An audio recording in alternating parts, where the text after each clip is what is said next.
My name is Daisy Carter, 69 years old, born and raised in Oklahoma City. Folks around here know me as the woman who still brews her coffee in a steel pot and keeps her late husband's roses alive.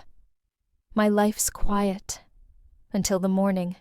A small bronze key rolled across my kitchen floor and stopped right at my feet. If you're listening, stay with me a moment, because this isn't just about a key. It's about what happens when someone you call family decides your life belongs to them. I bent down, picked it up, felt its chill in my palm. I didn't know yet that this key would unlock the beginning of a betrayal so careful, it almost looked like love. They say wisdom comes with age. Maybe that's true, but sometimes wisdom arrives wearing the shape of pain. What I'm about to tell you is the day my quiet house stopped being safe, the day I realized trust can rot in silence. So before you scroll away, hit that heart, leave a listening from in the comments, and remember, every voice matters, especially the ones people think are too old to speak. Last night, right before dinner, I walked down the hall to call my daughter-in-law, Tiana Brooks, to the table. I tapped on her door the way I always do, gentle, polite. But when the door cracked open, she spun around so fast her hair brushed her cheek. Her hands were busy pushing a stack of papers into the drawer of her vanity. "Just a second, Mama Daisy," she said, smiling too wide. The kind of smile people wear when they're hiding something. I let it go, or at least I tried to. Later that night, I replayed that moment over and over. The sharp click of the drawer, the way her shoulders stiffened. This morning, while sweeping near her door, something small glimmered by the baseboard. A bronze key, delicate and old, the kind used for jewelry boxes or secret locks. I held it up against the light. It looked familiar, but I couldn't place it. Out of habit, I set it back on her desk, thinking maybe it wasn't my business. But as I turned to leave, my eyes caught a pale envelope stamped Grace Memorial Hospital. The seal looked smudged, the font off, the kind of detail my accounting eyes never miss. And just like that, my peace started to crack. Something in me wouldn't settle. Maybe it was the crooked hospital logo, or maybe it was that key, whispering to be used. I went back to Tiana's room, the scent of her vanilla perfume still hanging in the air.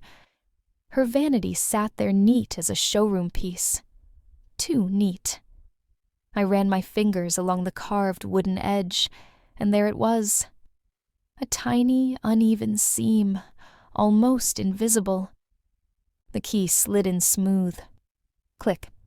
Inside, a narrow compartment hid a thick folder stamped confidential. Patient. Daisy Carter. My breath caught. I opened it and saw medical records I'd never signed, notes about early cognitive decline, and at the bottom, a red stamp. Case no. 2. Number 2. Which meant there was another copy somewhere, most likely the one she'd taken out this morning. My hands trembled, not from fear, but from recognition. The papers smelled like fresh ink. My name, my life, had been rewritten by someone who still called me Mama. In that moment, I understood. Betrayal doesn't always shout. Sometimes it whispers behind closed doors and locks the truth away. Not even an hour after I found that folder, my phone buzzed. It was a message from Marcus Ellison, the branch manager at Red River Bank, and my late husband, Henry's oldest friend. "Daisy," he wrote, "I'm sorry to hear about your diagnosis. Tiana came by this morning to handle your estate paperwork. If you need help transferring authority, I'm here. Sevens. For a moment, I couldn't breathe.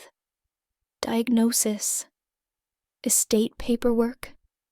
My fingers froze above the screen.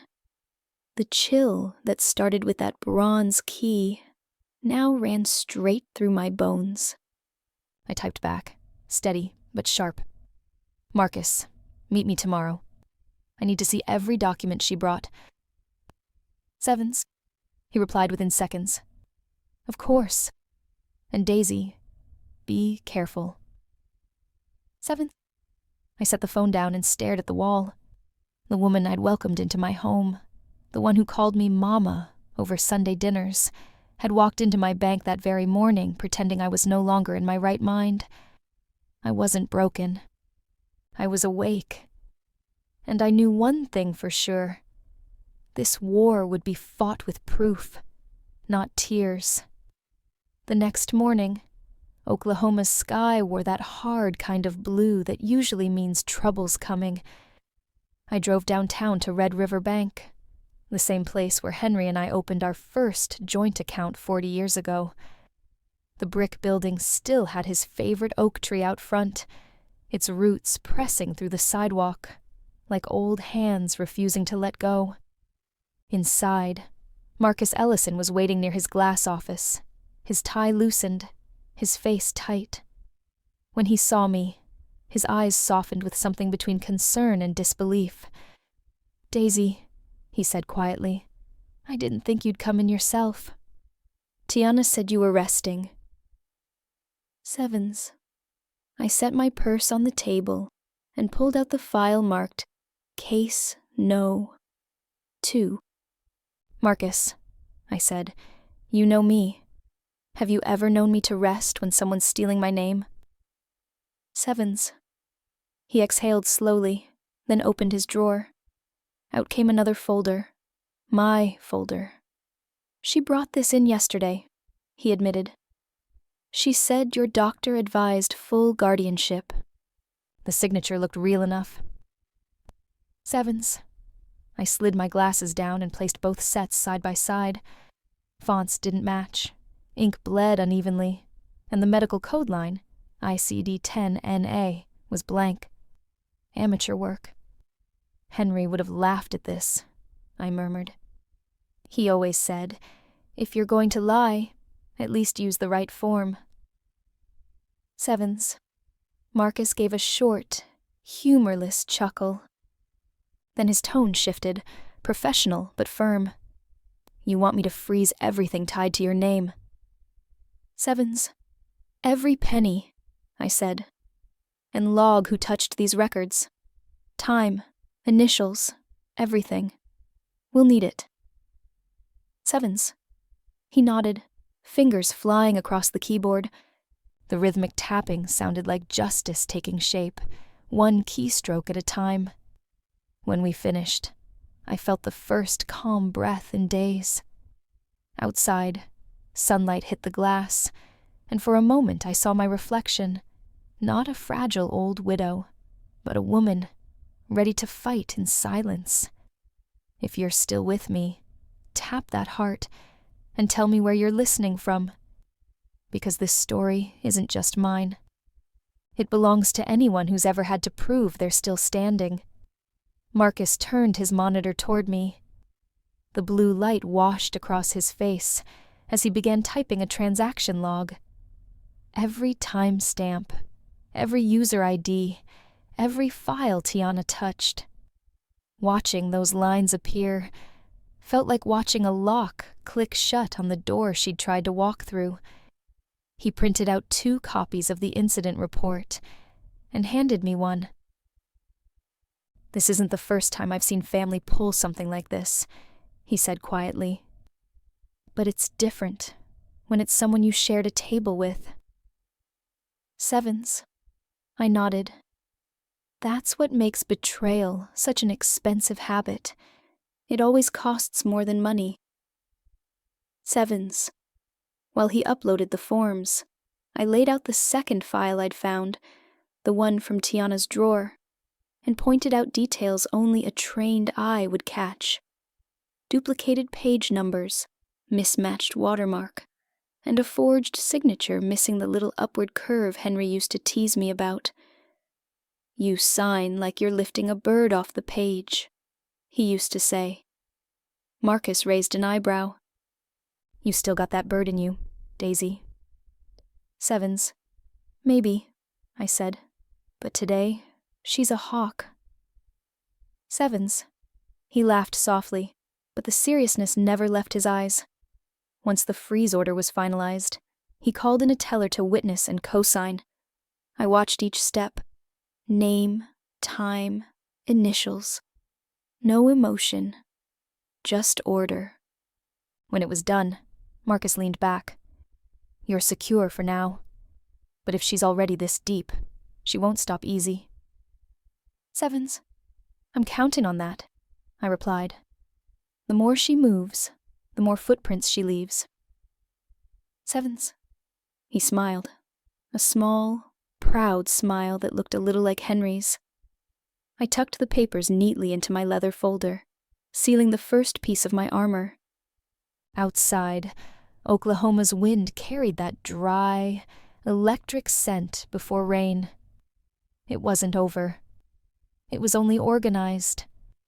And if you've ever had to rebuild trust line by line, share this story forward.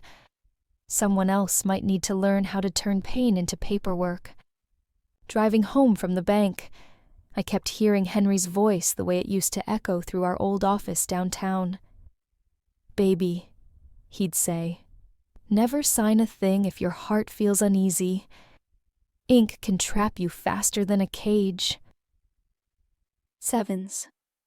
For years after he passed, I still followed that rule, reading every word, checking every digit, until Tiana came along.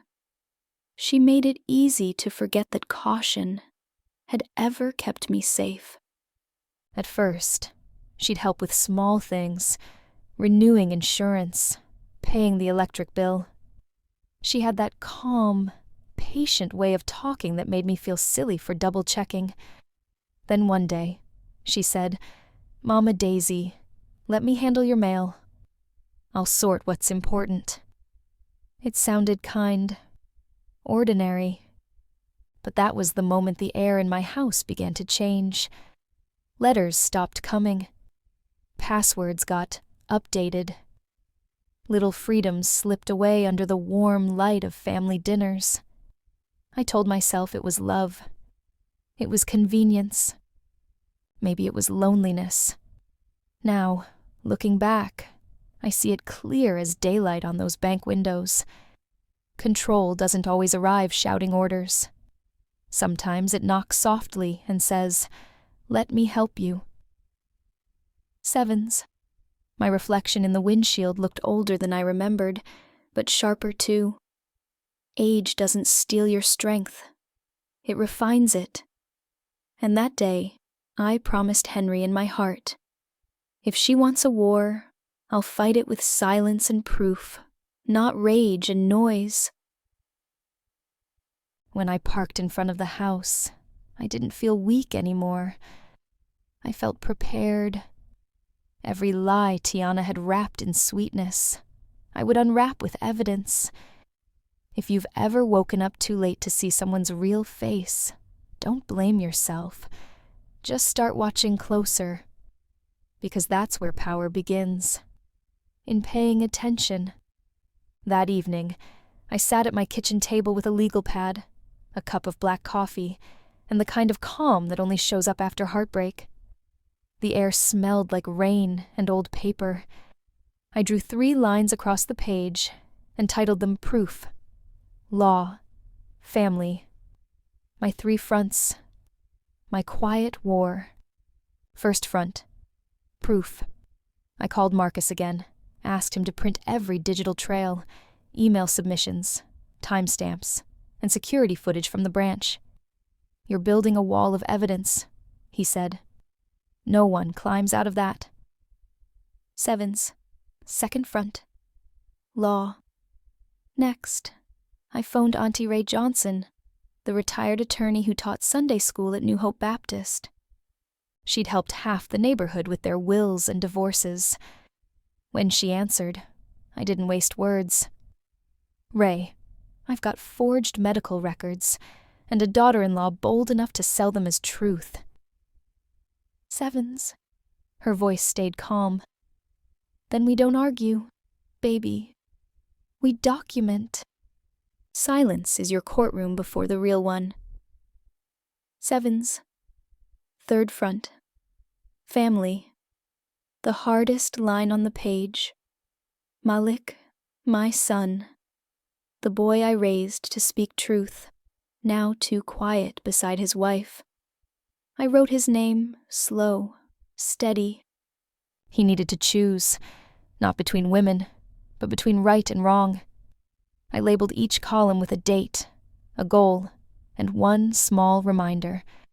Don't react. Record. Outside, thunder rumbled across Oklahoma City, deep and distant, like the sound of justice warming up its voice. I folded the page, slid it into Henry's old Bible, and whispered, "You'd be proud, baby." Your Daisy's still got her fight. Sevens. If you've ever had to build strength out of silence, share this story with someone who's learning how.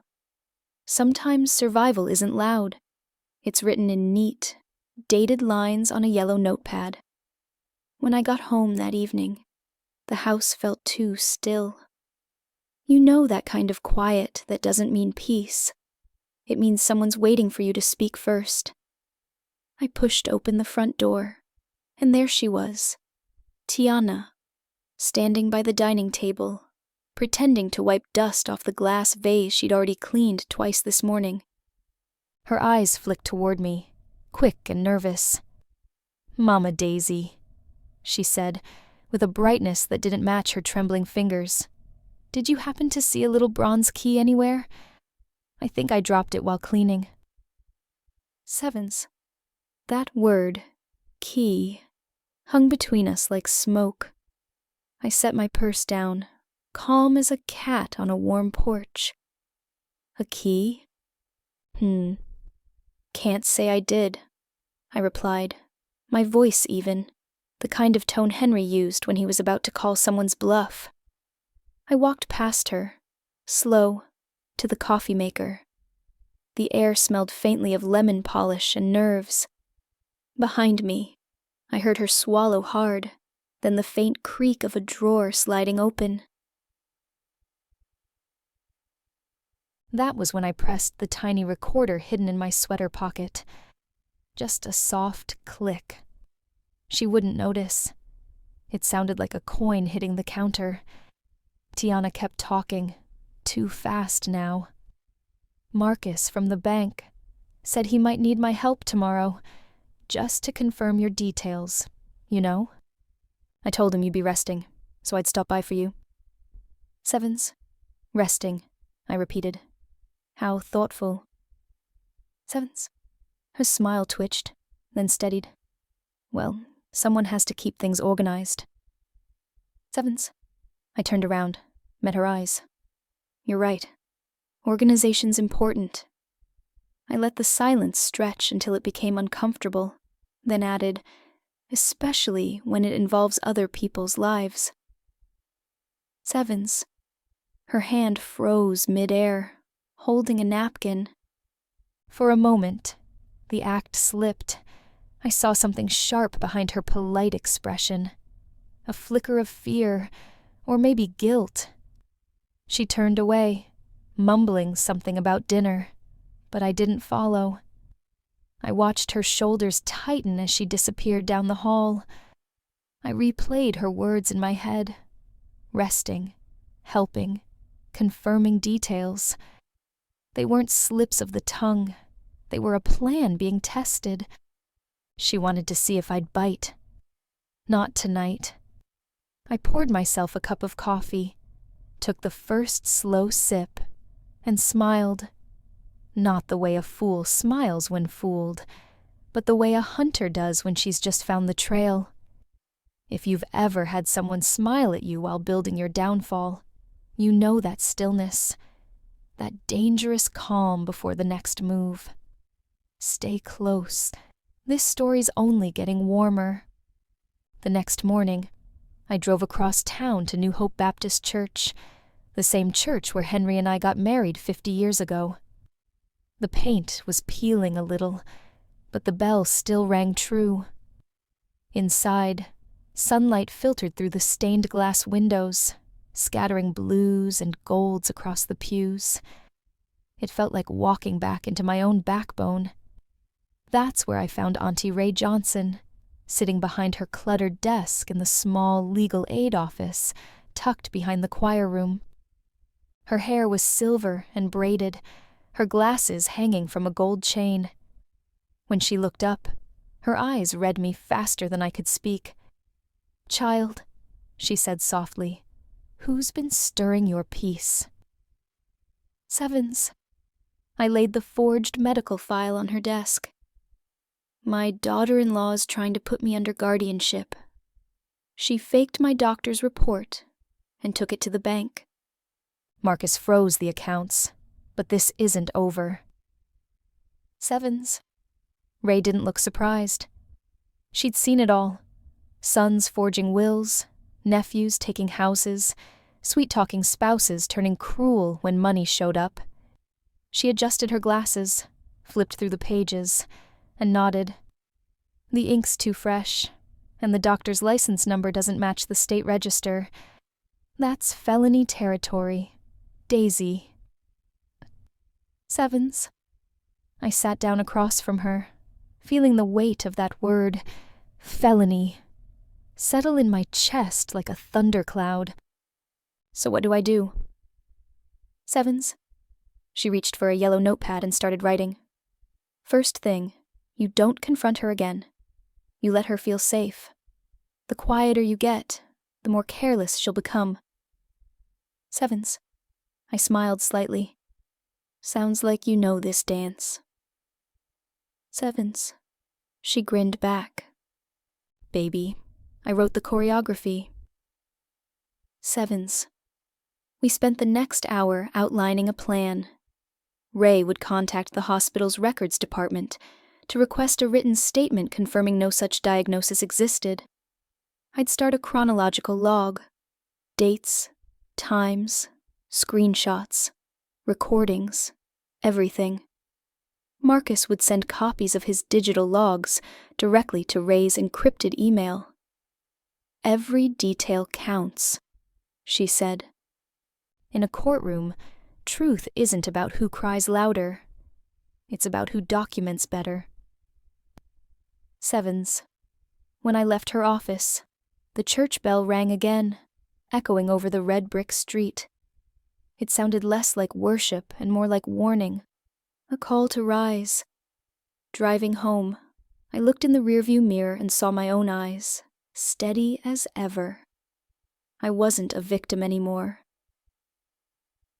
I was evidence in motion.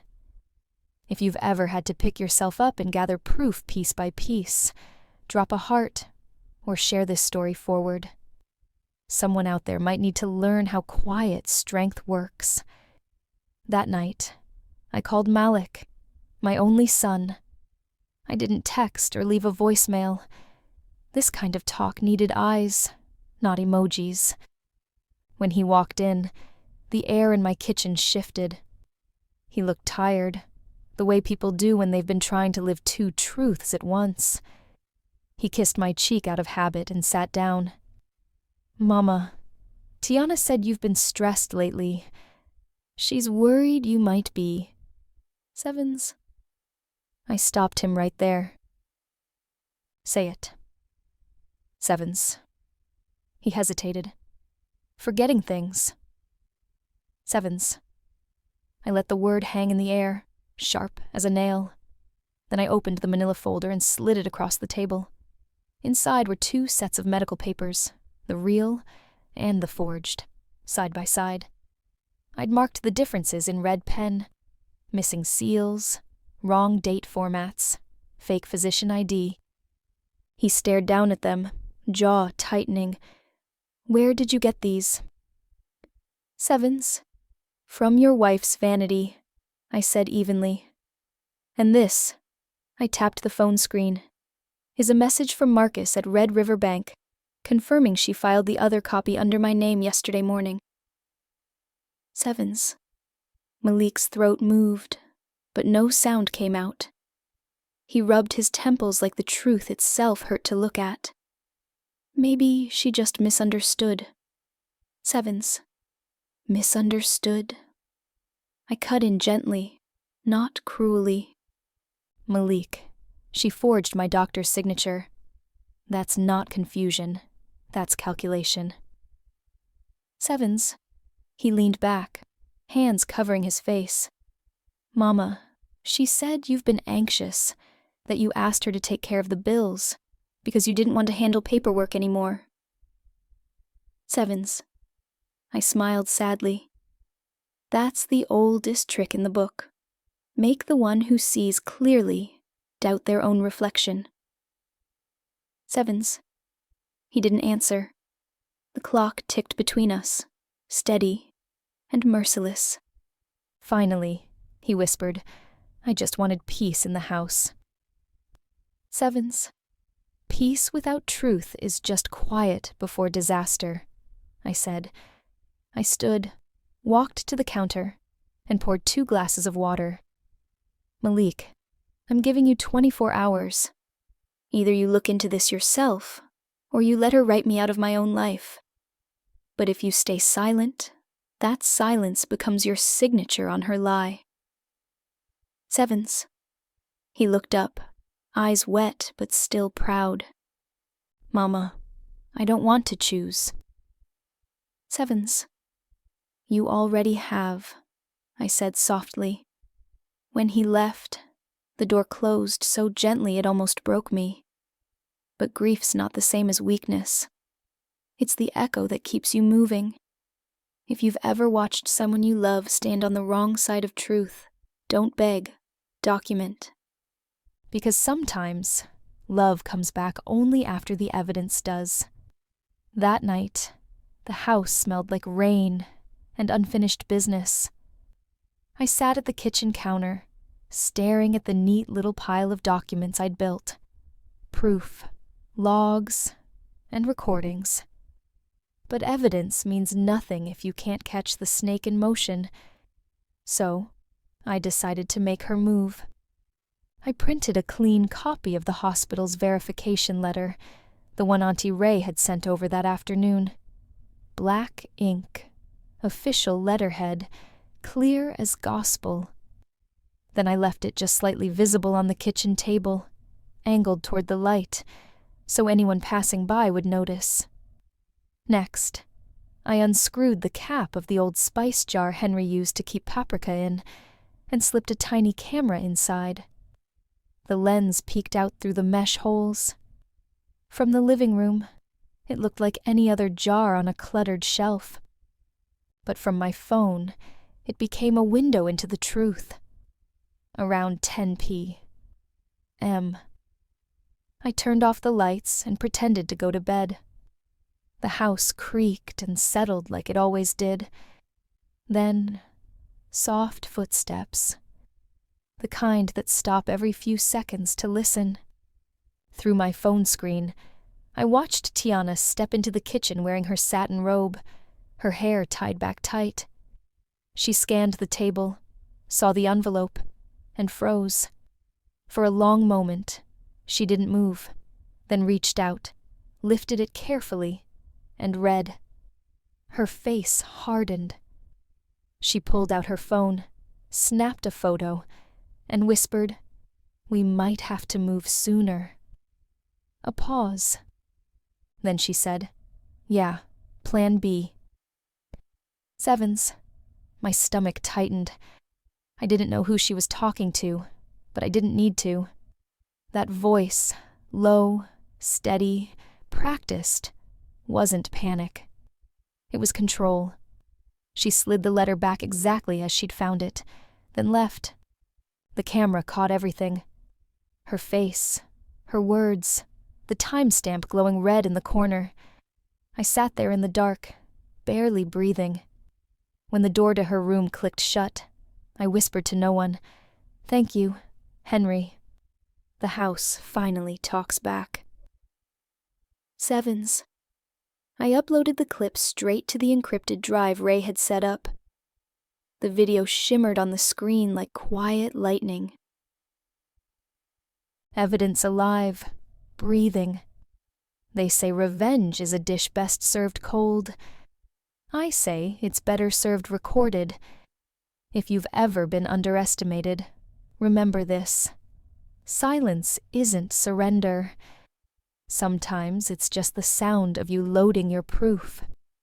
The morning came too quiet. No birds, no cars, just the faint hum of the refrigerator and the click of the wall clock counting down to something I couldn't name yet. I was halfway through my first cup of coffee when I heard it. 3 sharp knocks on the front door. Not the kind of knock that belongs to neighbors or delivery men. This one carried authority, the kind that makes your stomach remember every secret you've ever kept. When I opened the door, 2 strangers stood on my porch. A police officer in a navy jacket, and a young woman in a gray business suit clutching a clipboard.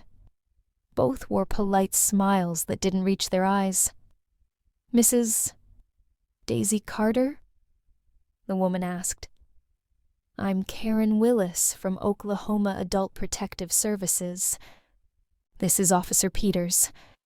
We're here about an emergency guardianship petition filed last night regarding your mental competency and financial welfare." Sevens. I blinked once, twice. My what? Sevens. Before they could answer, a familiar voice drifted from the driveway. Sweet, tremulous, carefully rehearsed. "Mama Daisy, please don't be upset," Tiana called, wrapping her cardigan tight like a fragile saint. "I just want to make sure you're safe." Sevens. Safe. That word again. Always the anthem of those who mean to trap you. The social worker lifted the papers from her clipboard, her tone gentle, procedural. "It says here, your physician, Dr. Andrew Whitford, diagnosed early cognitive decline and recommended temporary guardianship to your daughter-in-law for your protection." Sevens. I let out a low laugh, half disbelief, half fury. Is that so?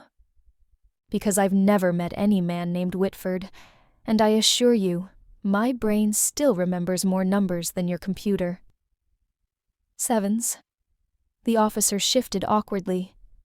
The woman frowned, clearly not prepared for resistance. "Mrs. Carter, we're just following court order.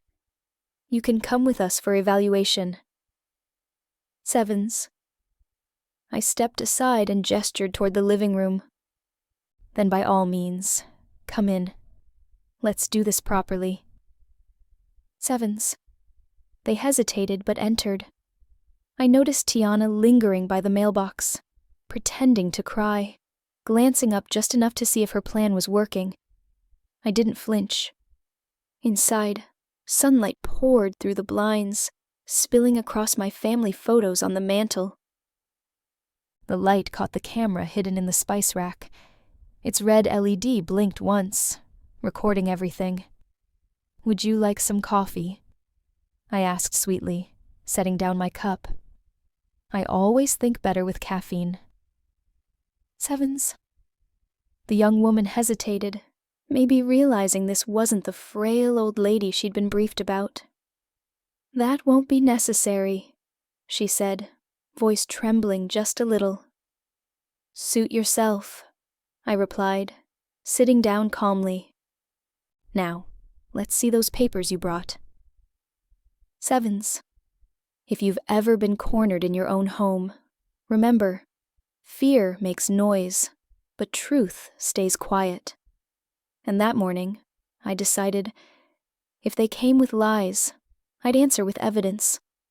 The social worker sat stiffly on my floral couch, clipboard balanced on her knees, while the officer stood near the window pretending to look interested in the curtains.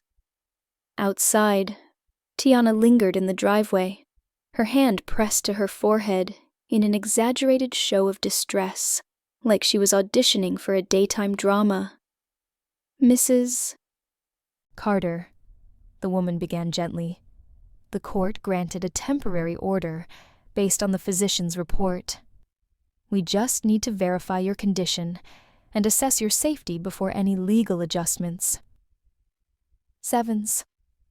I folded my hands on the table. You mean, before handing my life over to the woman crying crocodile tears on my front lawn? Sevens.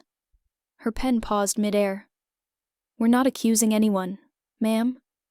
We're just here to make sure you're... Sevens. Incompetent enough to surrender everything I've worked for. I finished. Let me save you the trouble. Sevens. I stood, walked to the kitchen counter, and retrieved a folder I'd prepared days ago. My quiet arsenal. Inside were documents, stamped and signed, neat as scripture. First, I said, sliding out a sheet of paper, a certified letter from Grace Memorial Hospital.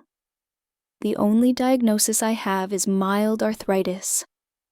My mind, however, remains fully operational. Sevens. The social worker blinked, reading the letter. This says there's no record of any Dr. Whitford employed there. Sevens. Exactly. You're holding a ghost doctor, I said, voice steady. I placed another document in front of her, the bank's internal report, signed by Marcus Ellison, stating that fraudulent documents had been presented, and all my accounts were frozen pending investigation. Second piece of proof, I said. My money's not moving anywhere until I say so. You might want to note that. Sevens. The officer cleared his throat, shifting his weight. Ma'am, that's impressive documentation. Sevens. Oh, there's more. I pulled out my phone and tapped play. The quiet kitchen filled with Tiana's voice, recorded the night before. We might have to move sooner. Yeah, plan B. Sevens. The words echoed, sharp and cold. The social worker's face drained of color. Is that her voice? Sevens. I nodded.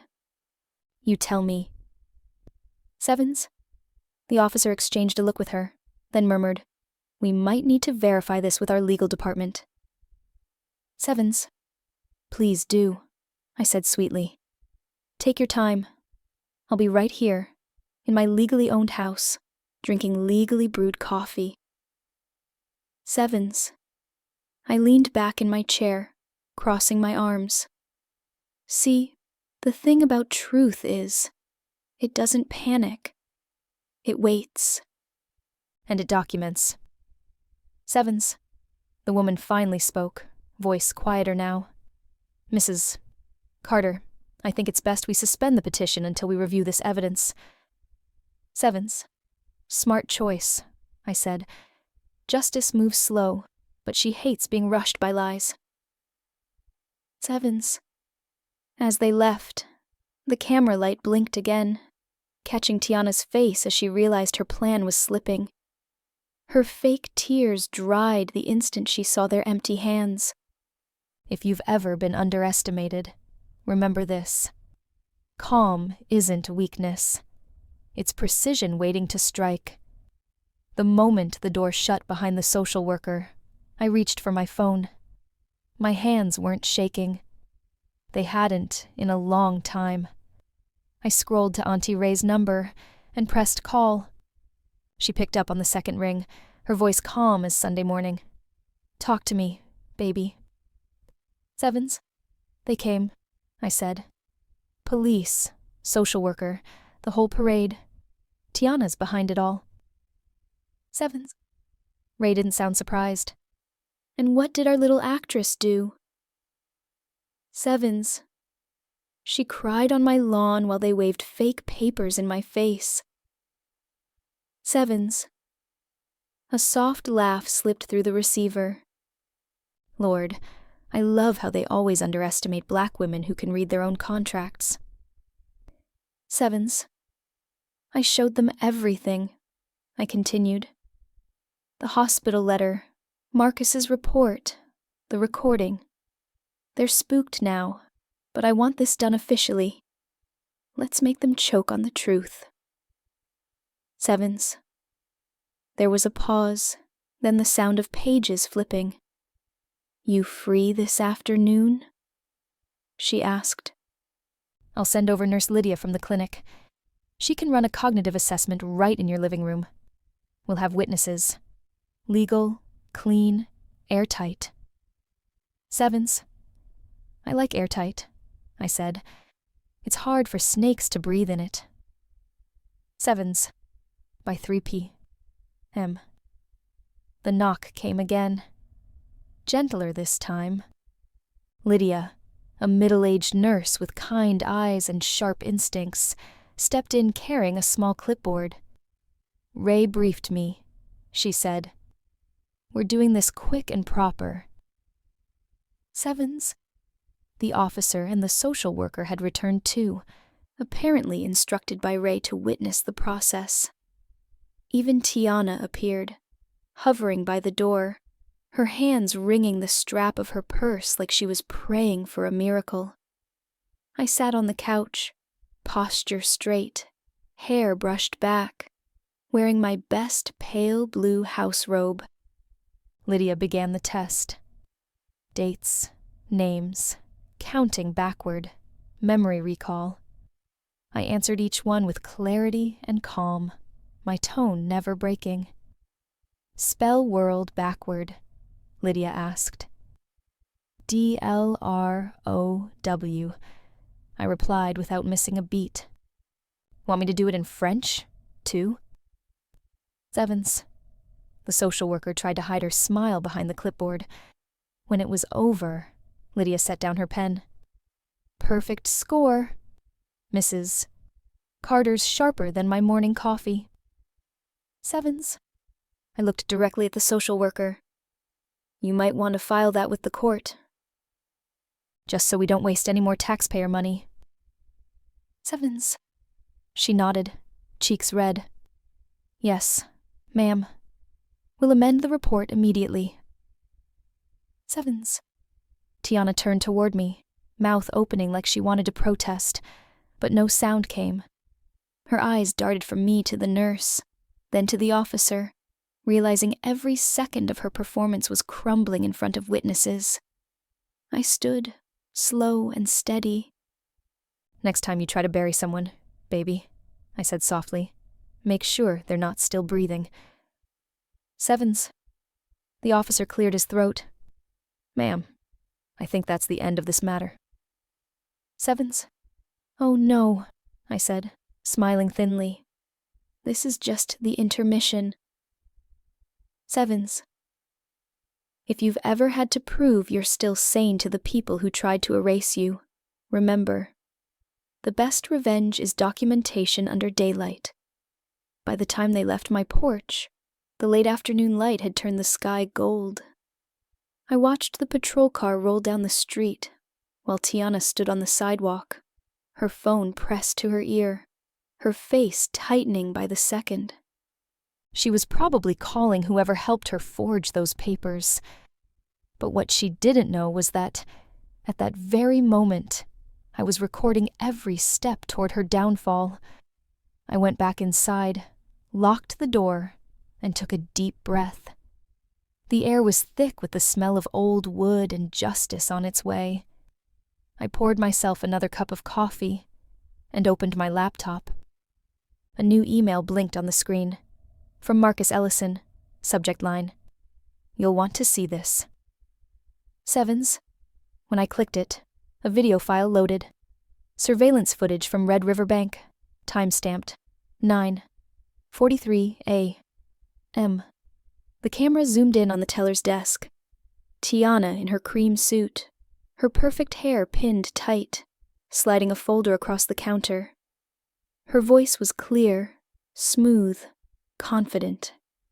"She's declining fast. The doctor recommends full guardianship. We just want what's best for her." Sevens. I froze the frame right there, her face mid-smile, the exact moment deceit looked like devotion. I saved the clip under the title, Proof, Step 1. Sevens. Seconds later, another email came in from Auntie Rae. Her investigator had traced the phone number from my kitchen recording. It belonged to a suspended notary, someone who'd been fined 2 years ago for falsifying signatures in estate documents. That was step 2. My living room table became a battlefield. Folders stacked neatly in rows, each labeled with a date, each piece of evidence cross-referenced like a forensic map. I highlighted connections in yellow, typed notes in bold, and uploaded everything to the encrypted drive Rae had set up. Then I wrote one line across the top of my legal pad. Sevens. Truth isn't just defense. It's ammunition. Sevens. By nightfall, I had the full chain of custody lined up. The forged documents, Marcus's testimony, the bank footage, the recorded confession, and the notary link. Every lie had a timestamp. Every word had a witness. Outside, thunder rumbled low across Oklahoma's horizon. The house shook slightly, but I didn't. I'd already weathered a bigger storm, the kind that wears your own last name. I leaned back, staring at Henry's old photo on the mantel. "We're almost there, baby," I whispered. "You taught me to balance books." Turns out I'm balancing justice, too. Sevens. Before going to bed, I typed a message to Rae. Sevens. Package ready. Let's go to court. Sevens. And for the first time in months, I slept easy. Not because the fight was over, but because I finally held the truth in my hands, neatly filed and undeniable. If you've ever been betrayed by family, remember this. Revenge isn't fury. It's evidence in order. And I had every piece ready to strike. Morning came gray and heavy with drizzle, the kind of Oklahoma morning that feels like the world's holding its breath. I wore my navy blue suit, the one Henry bought me for our 20th anniversary, and tied a silk scarf around my neck like armor.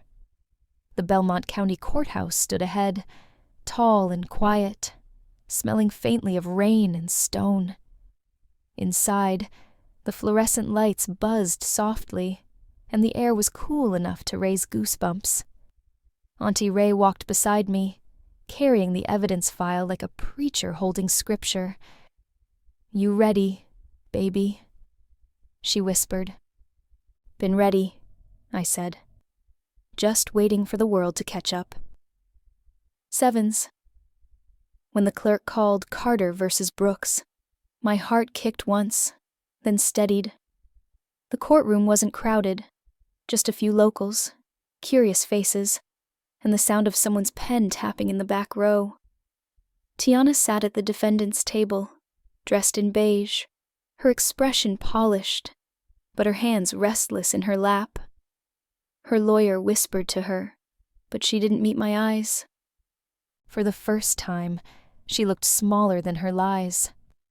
Behind her sat Malik, my son, his face pale, dark circles under his eyes. He didn't smile, didn't wave, just nodded once, slow, like he finally understood which side of the truth he needed to stand on. When the judge, a woman in her 60s with silver hair and steady eyes, took her seat, the gavel's crack echoed through the room like thunder. "Court is now in session," she said. Rae leaned toward me and whispered, "Let the facts preach. Daisy, you've already done the praying." Sevens. I folded my hands in my lap, feeling the smooth edge of the USB drive tucked in my purse. It wasn't fear I felt. It was peace, the kind you earn after months of walking through fire and not burning. If you've ever had to fight for your own name, remember this. Justice walks slow, but she never forgets the address. When it was my turn to speak, I rose slow and steady, my heels clicking on the courtroom floor like punctuation marks. I didn't need theatrics, just truth and timing. Auntie Rae stood beside me, voice firm but calm. Your Honor, Mrs. Daisy Carter will demonstrate a sequence of evidence establishing deliberate fraud and elder exploitation by her daughter-in-law, the defendant, Mrs. Tiana Brooks Carter. Sevens. The judge nodded. Proceed. Sevens. I walked to the evidence table and placed down the 2 medical files, the forged one and the genuine hospital statement. One was born of ink and arrogance, I said softly. The other was signed by real hands that heal. Sevens. Rae clicked the remote. The first image flashed on the big monitor. Tiana at Red River Bank, time stamped E09, 43 A.M. The courtroom hushed. Marcus's security footage played, showing Tiana handing the folder across the counter, with that same rehearsed concern on her face. Then came the audio clip, Tiana's own voice, clear as a bell. We might have to move sooner. Yeah, Plan B. The words hung in the air like smoke, impossible to wave away. Her lawyer shifted uncomfortably. Tiana froze, her fingers gripping the edge of the table until her knuckles whitened. Next, Rae projected the call records linking her number to a suspended notary known for falsifying documents. A ripple of murmurs moved through the spectators. Finally, Rae laid down Marcus's bank report. Pending investigation. Forgery suspected. Signed by both witnesses. Your Honor looked over each page slowly, her eyes steady, unblinking. Mrs. Carter, she said, you've built quite a record. Sevens. I nodded. 40 years of balancing books taught me something. Numbers don't lie. People do. Sevens. A small chuckle spread through the room, soft but approving.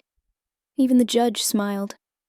When the last document was entered into evidence, I sat back down, hands folded. I didn't look at Tiana. I didn't need to. The walls were already closing in, and the truth was doing the talking for me. If you've ever fought to prove what your heart already knew, remember, facts are just prayers written in ink. The defense attorney stood, a tall man with slicked hair and a polished tone that sounded like it had been rehearsed 100 times. Your Honor, he began smoothly, my client acted out of concern, not deception. Mrs. Brooks Carter feared for her mother-in-law's well-being and... Sevens. The judge raised a hand. Spare us the sermon. Address the evidence. Sevens. He cleared his throat and tried again, gesturing toward Tiana. Perhaps there was confusion. Sevens. Rae leaned forward, her voice calm but razor-sharp.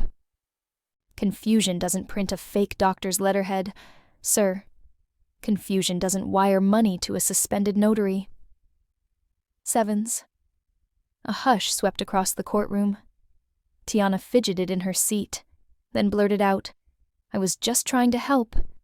She forgets things all the time. Sevens. The judge's gavel came down once. Mrs. Brooks Carter, you will wait until you're addressed. Sevens. But it was too late. Rae clicked the remote again. The video replayed, Tiana's voice whispering, Plan B. The judge leaned forward. Mrs. Brooks Carter, is that your voice? Sevens. Tiana's face drained of color. Maybe. It's edited. I don't remember. Sevens. Audio Forensic Lab already verified the file, Rae said, holding up the report. 100% authentic. No cuts, no splices. Sevens. The attorney sank back into his chair. The judge exhaled through her nose, her eyes cold and clear. Mrs. Brooks Carter, forging medical records and attempting to seize assets through fraud is not helping. It's a crime. And your silence earlier tells me you knew exactly what you were doing. Sevens. For the first time, Tiana broke. Tears came fast, but they didn't look like guilt, just fear of consequence. I didn't mean to. Sevens. The judge interrupted quietly. You meant to control. You meant to profit. You did not mean to get caught. Sevens. No one spoke after that. Even the rain outside seemed to stop listening. When the gavel struck again, the sound was final, clean, undeniable. If you've ever watched a lie collapse under its own weight, you know justice doesn't shout. It simply arrives. When the courtroom began to empty, the sound of footsteps and whispers faded into a low hum. The judge had stepped out, the verdict still echoing in everyone's chest. I was gathering my papers when I heard a voice behind me, soft, hesitant. "Mama," Malik said. I turned. My son stood there in his wrinkled gray suit, his tie crooked, eyes rimmed red like he hadn't slept in days. For a long moment, neither of us spoke. There were too many things between us. Years of silence, loyalty misplaced, and a truth too heavy to lift all at once. He took a breath. "Mama, I'm sorry." His voice cracked. I didn't know what to believe. She made it sound like you were slipping, like you needed help. I wanted to keep the peace. Sevens. I nodded slowly. Peace is easy when you silence the person who's hurting. Sevens. He looked down. I should have asked you first. Sevens. You should have listened, I said, not cruelly, just tired. You were raised to know the difference between help and harm. Sevens. He stepped closer, his hands shaking slightly. I can't fix what I let happen, but I'll stand by you from now on. I promise. Sevens. I studied his face. The same jawline as Henry. The same eyes I used to look into when he was a little boy, asking me if monsters were real. I used to tell him, monsters are just people who forget they have hearts. Sevens. Malik, I said softly, I don't need you to promise. I just need you to wake up. Sevens. He nodded, tears finally falling. Behind him, Tiana sat frozen at the defendant's table, her tears silent, her mask gone. For the first time, I didn't feel anger toward her, only the kind of pity that comes when you realize someone traded love for greed and lost both. I reached for my purse and stood. "Son," I said quietly, "do better than we did. Don't let silence raise your daughter." Sevens. He wiped his face and whispered, "Yes, ma'am." Sevens. If you've ever had to forgive without forgetting, you know peace isn't soft. It's earned. The rain had stopped by the time I stepped out of the courthouse. The Oklahoma air smelled like wet concrete, and something cleaner. Freedom, maybe. I lifted my face to the gray sky and let the drizzle cling to my lashes. For the first time in months, I could breathe without weighing every thought against fear. The verdict was clear. Forgery, elder exploitation and fraud. Every account, every property, every signature tied to my name was returned to its rightful owner, me. Tiana was ordered into custody pending formal sentencing. The law had spoken, calm and cold, the way justice should.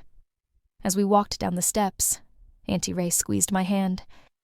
"You did it, Daisy," she said, voice low and proud. "You stood up without shouting." "Sevens," I smiled. "That's the only way they hear us, Rae, when the truth speaks louder than noise." Sevens. Later that evening, I packed up my few belongings and drove north toward Lake Hefner, where Henry and I once spent Sundays fishing. The cabin there had sat empty for years, dust on the windows, roses gone wild around the porch. But when I unlocked the door, the quiet didn't feel lonely. It felt earned. I set the legal folder on the mantel, right next to Henry's old photo. "We did it, baby," I whispered. They tried to erase me, but I wrote myself back in ink. Sevens. If you've ever crawled through the storm just to stand again, remember, freedom isn't loud. It's the sound of your own heartbeat finally steady. 2 weeks later, just as the afternoon light spilled gold across the lake, I heard a knock at the door. When I opened it, Malik stood there, hair messy, tie gone, eyes heavy with the kind of tired that doesn't come from work. He didn't speak right away. He just looked at me like a boy who'd come home after getting lost too long. "Mama," he said finally, voice barely more than a whisper, "can I come in?" Sevens. I nodded and stepped aside.